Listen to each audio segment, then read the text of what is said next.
Alright guys, Scrappy again today. I hope you're doing well and enjoying your day so far. There are two key players in Rostermania right now, both of which involved in major developments last night. Los Angeles Thieves, they want to confirm their team alongside HyDra and Scrap for next season, and JoeDeceives is a potential target instead of Envoy. But with all the other interest from JoeDeceives, especially as of last night, that is going to be far more challenging, especially given that Cellium is not making his decision yet. He's expected to continue negotiating with Thieves going forwards, given that Falcons have a very compelling offer for him. Can Thieves afford the team that they're trying to build? Very much enjoyed your thoughts in the comments. Hit the like button if you enjoy. Subscribe if you're new as always. I greatly appreciate it. And yes, Black Ops 3 is on the screen, but we actually do have a lot to talk about. So we got to move on. We're going to start here. Simp talked about Kenny, saying that I think anyone would be lucky to team with him, basically. Now, it's interesting with Kenny because definitely from a fan base perspective, his stock took a bit of a hit last year, maybe a substantial hit, depending on your perspective. He had a tough stint on OpTic, then he joined Rocker. He was okay, but did the team get any better than where they were with Paul X?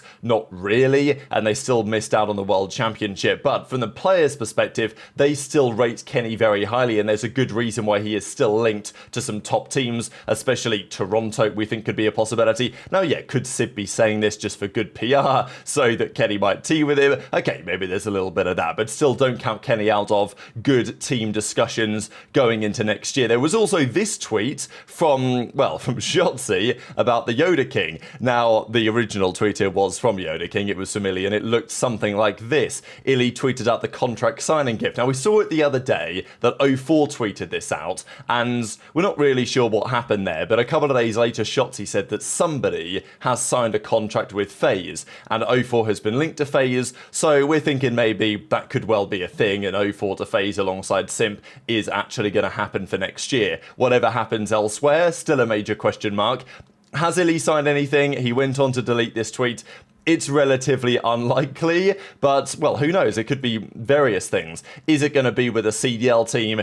Pretty unlikely for a couple of reasons. I guess, firstly, will Illy get an offer next year from a CDL team? I think it's possible, but after a difficult year in challenges, it's obviously going to be a debate. And also, he wouldn't have likely signed anything yet, because unless he's literally signed for FaZe, which, let's be real, is very unlikely to be the case, there's not many other teams really signing players, especially the lower teams further down the rankings, because they are going to wait it out and to see what happens with the top teams and let that trickle down to the rest before they then figure out what they're going to do with their team and which players actually want to join them for the upcoming seasons, because, you know, players obviously are going to hold out for the best possible teams they can. Once those teams lock in players, then they will consider other options further down the field. Now, a few words on Vancouver Surge. I think it surprised many of us that this team, it seems, is totally blowing it up. Maybe no one will even stay. Rambo is set to go as their coach. Where's Rambo going to go? That is a very good question. We talked about maybe Rocker. Could it be Gentlemate?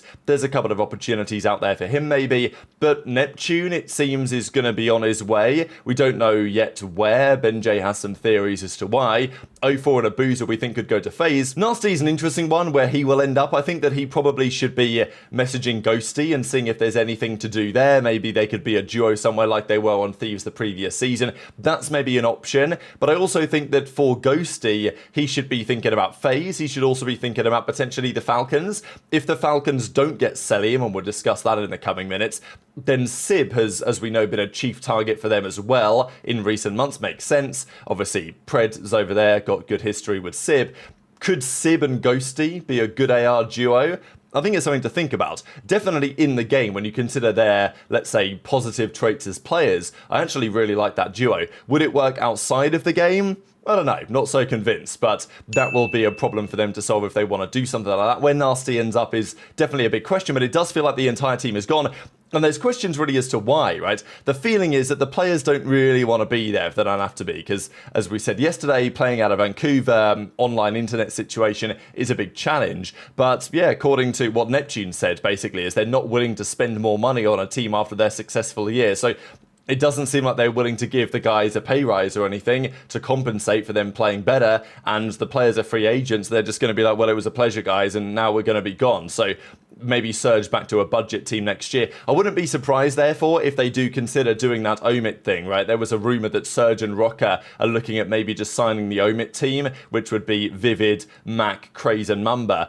and just run it from there. Maybe that's what Surge consider doing next year, because then they keep, they don't have to engage any sort of brain activity. They just pick up the best challengers team and see where it goes. And they're probably losing their head coach in Ramo anyway. So could be a bit of a disaster there for the Surge fans going into next season. Certainly not the way that the Surge fans would like to feel rewarded after a very challenging season. Challenging in terms of grand final results, but very impressive in terms of actual performances. Now, let's talk about this man in the bottom left. This is JoeDeceives. So there are big rumours on which teams want Joe. He is absolutely a hot commodity in this market right now, and I think that makes a fair bit of sense. One might argue that the interest in JoeDeceives exceeds where it should be, but when none of the OpTic players are available, then JoeDeceives obviously was one of the best performers of the season on his team. Of course, there's going to be interest. So there is rumours that JoeDeceives is wanted by Thieves. They are considering getting rid of Envoy, bringing in Joe, but that would require a lot of money to make it happen.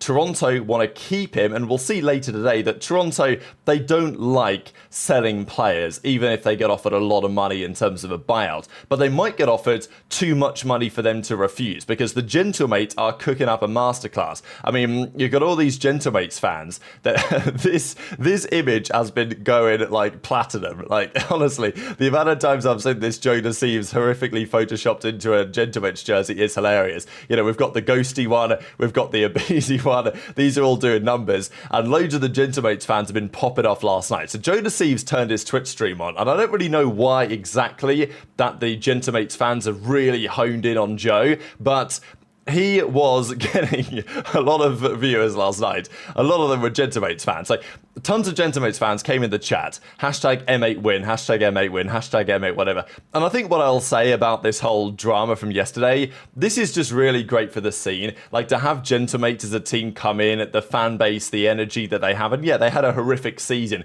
Does that mean that their fans, Gataga's fans, aren't still hyped about the new season for the CDL and the team that they're going to form this time? Doesn't mean that at all. They are hoping they can form a really good team. Even the Gentlemates Warzone players were getting in on it. They were tweeting out the Drazah one. They were tweeting out the aBeZy one. They were tweeting out the JoeDeceives one, right? So, these are the type of players that Gentlemates want to sign, and they can be a serious contender here if they drop the bag to make it happen. And I'm not going to lie, if I was a player, I'm seeing this kind of energy from the fan base. I'm like, hell yeah, do I want to play for that fan base? Damn right I do. If the numbers make sense, and if the money actually arrives in the bank account, and the team actually is functional, because last year was a bit of a shambles. And these were some other comments in the chat. This guy says, come to Gentlemates, $30K a month. I don't know where he's pulled that number from, or what type of money Gataga could potentially offer. But then Gataga raided the stream. Now, does this mean like intel, whatever? I don't really think this is intel, right? Like, it's very clear. Gentlemates want JoeDeceives. Like, this is an absolute no-brainer that they want to get him.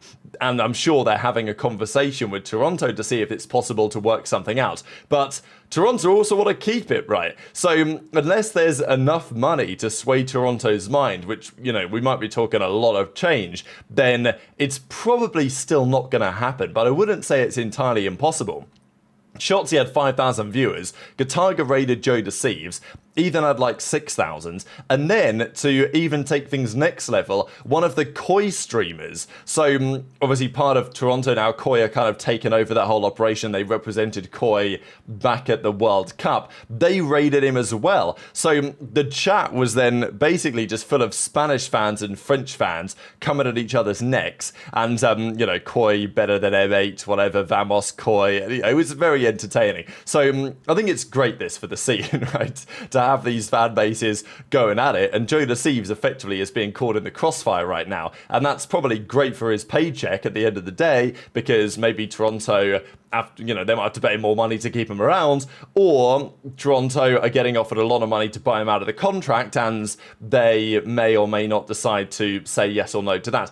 My belief is, like, it's still, in my opinion, more likely than not that Toronto just keep Joe and they reject any offer they're getting for him. But I also think that with Gentlemates getting involved, I find it very hard to believe that Thieves could come up with a compelling offer here to be able to bring JoeDeceives away and replace Envoy. I just don't... Maybe if it was just LA Thieves who were interested, they could come to a deal with Toronto. But given that Gentlemates are very interested, it seems, I have a hard time believing that Thieves would have the cheddar to get that job done. So I don't think that's going to happen. And that's going to be relevant to what we're going to discuss here with Cellium in a second. Now, just one quick comment from Ksan. He said, "We at FaZe don't hold people hostage. If someone wanted to leave, they would be allowed to the tart in the chat saying stupid stuff." Now, is he talking about Simp?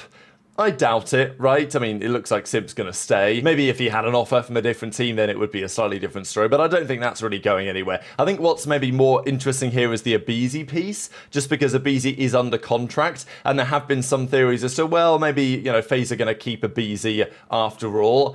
I don't exactly know what the situation is there. I believe the chances of aBeZy and Simp playing together again the upcoming season are actually very slim. I do think that aBeZy just wants a change of scenery in the same way that FaZe maybe do as well. So maybe that's what Ksan's getting at here, is like, look, even if keeping aBeZy makes some sense, he might just want to go, and therefore, you know, we will allow him to go. But of course, we're going to sell it, right, for the money that somebody will pay for him. Potentially, that could be Toronto. But this was one of the big developments of yesterday, was on the Cellium situation, because LA Thieves are, of the teams out there, the big domino that you would expect to fall, right? They have HyDra and Scrap. They are, on paper, the most attractive place you would want to go and play Call of Duty. They want JoeDeceives, but as I say, it's pretty unlikely to happen. And they also very clearly want Cellium. They wanted Drazah, but he was like, I ain't doing that. I'm not playing with Scrap. And there may be some other options in Abuzah as well, but it looks like Cellium is, of course, their chief candidate. But Ben says that he had a quick chat with Cellium, and Cell basically told him, or at least the conversation implied, that he's not made a decision yet, and maybe he's going to continue to bide his time on said decision to presumably negotiate with multiple parties. We know that Falcons are interested in Cellium. Benjay said that he thinks that Falcons are probably offering him $400,000 to $500,000 a year. You know, that ain't bad. If let's say Thieves could offer Cellium $250K a year, that's a lot of money. $20,000 a month, right? Like, just hypothetically, I'm making up numbers here, but let's say that's what Thieves could offer Cellium. If Falcons can offer him double that, 40 grand a month, then of course, if you're Cellium, logically, you want to try and negotiate, to try and say to Thieves, okay, can we maybe do... Obviously, you'd prefer to play for Thieves, right, with those guys, you would think. But what if the money's a little bit better? So the point that Ben's saying is pretty much, this is not a decision which is anywhere near made just yet. Hello. If I had to guess, Falcons is probably offering him 4 to 5. If I had to guess. So then that's what I'm saying. Like, it's, you know what I'm saying? Like, it's I'm like, crying right now. At that point, it behooves you, if I were MC's agent, which I'm not, you know what I'm saying? Which I'm not. I would be going to Thieves and being like, hello? Like, the fuck are we doing here, my guys? Like, you want me, but you're not willing to pay me. Don't hit me with this we don't have money situation. If you want to make this shit happen, like, we got to figure this out. If it means maybe Scrap and Paco got to take a little bit of a cut, maybe 5 or 10% there, even things out. We got to talk it through, like, because I think this is MC's best option. But hey, what did you say? Behooves me? Ronnie is not telling the truth. I talked to MC last night, so I know that MC has not made a decision yet. I don't think he's making a decision imminently either. And I do think that FaZe have definitely made an offer to him. So this makes Thieves' situation very complicated, because they can't just go and get Cell, because Cell is taking his time in terms of where he goes. They can't necessarily offer more money to Cellium unless they're really sure that they can sell Ghosty. So this is what Ronnie said in the chat the other day, that he thinks they need to sell Ghosty to get the cash to do something. So potentially to pay Cellium what, like, he wants to get paid to play for Thieves, they might need to sell Ghosty to somebody else. But of course, if Cellium doesn't want to play for that number, then what they really need to do is probably keep Ghosty, right? Like, I don't know. Maybe you get Abuzah, but maybe Abuzah's already signed with FaZe or close to doing so with 04. And then what are your other options out there from an AR perspective? You'd probably want to bring Ghosty back in, especially if the team would be kind of still down to do it. So I think it's really tricky for Thieves because, I mean, fair play to Cellium. He's making a smart move here, I think, taking his time negotiating, playing it patient. But it's putting Thieves in a tricky position because they don't have the money after what they spent last offseason to do everything they want to do. And if they want to get sell, they need to know that they can sell Dan. But to sell Ghosty, they also need to know what's happening, right? Because maybe Ghosty could be sold to a Falcons, hypothetically, but obviously you're only going to sell Ghosty to Falcons, presumably if Cellium doesn't go there, right? So, I mean, maybe, both could potentially happen, but then it would put Thieves in an awful position. So I think Thieves and Cellium and, aBeZy and especially JoeDeceives, they are like the big holdups right now for this Rostermania. And if Cellium made his decision, if he said, all right, Nature, like, I'll sign the bottom line, then things would kick into gear because Cellium could go to Thieves, then they would know that they can sell Ghosty, then he would get sold somewhere, and then, or like maybe they would need to sell Ghosty to pay the money for Cellium that he wants to the contractor, all these factors. But right now they're in a bit of a Mexican standoff here where Cellium's not going to make a decision yet, and nor does he need to, right? Like he can go back to Falcons and say, well, Thieves are offering me this and I get to play with those guys, maybe you could stretch the money a little bit further, and maybe they could. And look, if Cell's playing it smart, this is kind of the game that he will play. Will it work out is a good question. aBeZy builds a roster, what he would do if he was the team. HyDra, Scrap, JoeDeceives and Cellium. And he says he could get the deal done in 2 hours. And yeah, damn right, that's a pretty nice team. But do you have the money to do it? Look, aBeZy says money talks, but it doesn't mean that Thieves just have infinite bankroll. So very much intrigued to your thoughts on all of this stuff in the comments below. Hit the like button if you enjoyed, subscribe if you're new, take care, and I'll see you next time.